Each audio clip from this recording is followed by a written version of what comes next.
qu'on va beaucoup parler de la Syrie aujourd'hui, notamment Catherine Cocchio, à l'heure où tous les regards médiatiques, mais aussi des opinions publiques, en tout cas en Europe, sont tournés vers l'Ukraine. Pourquoi est-il important, selon vous, aujourd'hui, en 2022, l'année touche à sa fin, de jeter une lumière crue, si je puis dire, sur le régime des Assad, père et fils? D'ailleurs, comment qualifiez-vous ces régimes?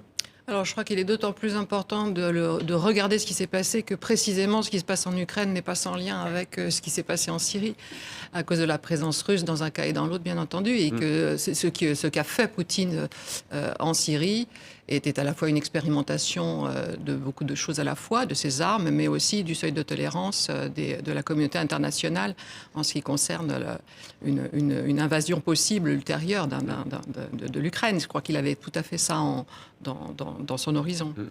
Farouk Mardambey, pour celles et ceux qui nous regardent, plus jeunes ou alors qui ne connaissent pas l'histoire de la Syrie, c'est vrai que le conflit syrien qui a éclaté il y a maintenant plus de 10 ans a été très médiatisé. Certaines et certains connaissent moins le père.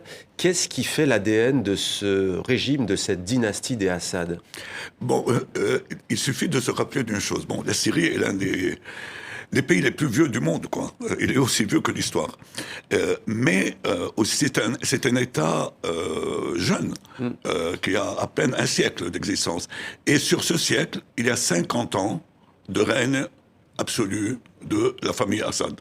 Bon, la famille Assad Hafez Assad a pris le pouvoir par un coup d'État militaire en 1970 et il a cherché à façonner le pays à l'image de sa famille. C'est-à-dire, il faut dire que pour définir le régime, à première vue, on dit qu'il est indéfinissable. C'est un régime, c'est une dictature, bien sûr, militaire, policière, clanique, terroriste, etc. Il est tout ça. Ce n'est pas que, on dit dictature, mais ça ne suffit pas. Ouais. Il y a une famille, une mafia, qui est à la tête de ce pays depuis 50 ans. Et bien entendu, cela devait aboutir un jour à un soulèvement. Et le soulèvement a eu lieu en 2011. Ouais, mais le parti Baas aussi, qui a beaucoup joué, pardonnez-moi Farouk Mardambey, sur le côté pays laïque aussi, un peu à l'instar de l'Irak, et le parti Baas. Laïque, progressiste, etc., bon, anti-impérialiste, tout ce que vous voulez. Ouais. Et ces mots sont utilisés justement dans la propagande du régime, c'est-à-dire à droite, on parle surtout que c'est un régime laïque qui protège les chrétiens, etc. À gauche, que c'est le pays anti-impérialiste qui résiste aux menées d'Israël et des Américains, etc. Il a réussi, dans sa propagande, à toucher, disons, l'opinion mondiale de ce point de vue. D'où le négationnisme des massacres. Le négationnisme qu'on voit et l'oubli. L'un des pires massacres, c'est lequel? C'est Hama? Hama, c'était en 1982, et il y a eu quelque chose comme 20 000 On parle de 20 000 ou 30 000 voilà, morts, plus la destruction de la moitié de la ville. Ouais. Bon. Là, sur le conflit plus récent... est vraiment devenu une politique, enfin, une manière de gouverner pour Bachar. L'une des raisons, je voudrais terminer pour répondre, ce qui fait que ce livre-là nous est apparu nécessaire, c'était que la singularité de ce qui s'est passé en Syrie, en termes de violence évidemment, en termes de nihilisme, en termes de cruauté, en termes de non-sens, et aussi finalement en termes de nuisance politique mondiale, n'était pas quelque chose qui était soluble dans la complexité du Moyen-Orient, dans la fameuse violence arabe, dans la violence musulmane non plus, même s'il y a la question du djihadisme est présente dans le livre aussi. Il fallait rendre compte de quelque chose de parfaitement singulier et qui touchait pas seulement à la guerre civile, bien sûr, le terme en fait ne convient pas, mais qui touchait bien sûr aux crimes contre l'humanité, aux crimes de guerre, et peut-être à quelque chose qui était de dimension génocidaire, puisque la question de l'assainissement démographique apparaît, et de la purification de la population apparaît continuellement dans le discours de Bachar. Et le dénominateur commun entre le père et le fils, c'est aussi de jouer sur la carte, vous l'avez dit, progressisme, laïcisme, mais aussi, on l'a revu encore à travers ce conflit, de dire soit c'est nous, soit ce sont les islamistes et les intégristes. C'est le slogan qui a décidé du titre du livre, le pays brûlé, vient du slogan Assad, où nous brûlons le pays, qui a fait suite à celui de Hafez, Assad pour l'éternité. Donc il y a une dimension, il ne s'agit pas seulement de rester au pouvoir, quel qu'en soit le prix, mais de refuser aussi l'histoire l'historicité même du peuple syrien. C'est ça aussi qui est très frappant. En tout cas, vous redonnez une voix à celles et ceux que le régime s'est employé à faire taire. Hier comme aujourd'hui, vous nous avez donné l'ampleur de ces violations. À travers ce livre, il y a une documentation impressionnante, mais ce qui est terrible, c'est que vous écrivez que ce n'est pas fini en fait. Il y a notamment ce passage qui est cité du Guardian, où on raconte comment des officiers ont torturé, tué, puis brûlé, en étant quasiment, totalement détachés, goguenards. Oui.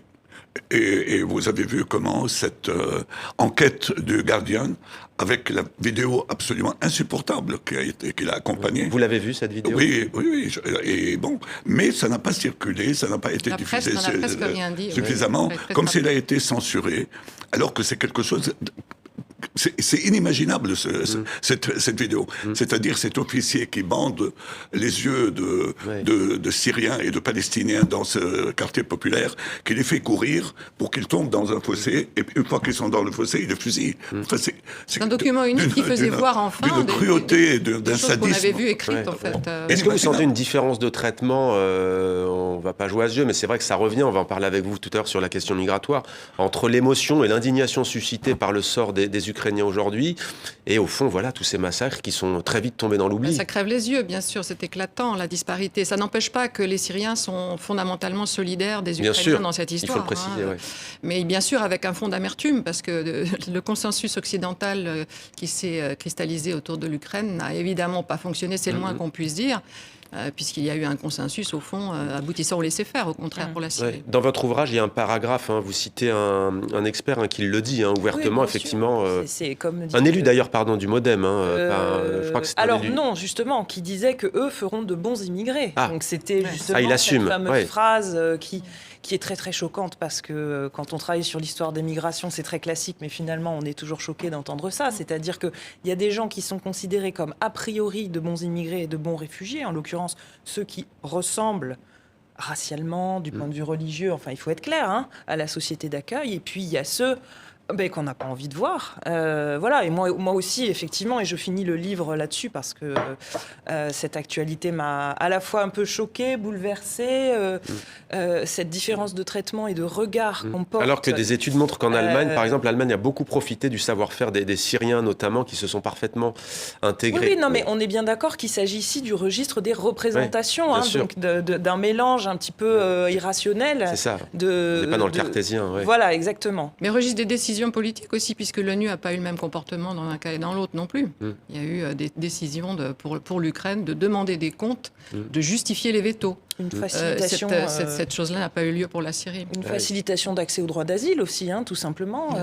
Et le fait que ce soit essentiellement des femmes et des enfants, ce qui... il y a tout un ensemble de raisons. Il y a un faisceau qu'on comprend très bien, qu'on analyse très bien, mais... qui est difficile à digérer quand même. Farouk Mardambey, une question. Bachar al-Assad serait tombé sans le soutien de Vladimir Poutine et de la Russie ? Bachar al-Assad serait-il tombé sans le soutien de la Russie et de Vladimir Poutine ? Sans doute. En 2015, avant l'intervention russe, les 3/4 du pays échappaient au contrôle du régime. Les 3/4. Bon. Et essentiellement, c'était aux mains des rebelles syriens. C'est-à-dire, ce n'est pas Daesh, ce n'est pas... Bon. Mais enfin, le Front al-Nosra, c'est pas non plus des grands démocrates. Non, je veux dire que les Russes sont entrés, en principe, sous on va sauver le régime, on va combattre l'islamisme, on va détruire Daesh, etc. Mais en fait, ils ont réservé 80% de leur bombardement au contraire, aux forces démocratiques syriennes, aux forces à la population civile. À la population civile.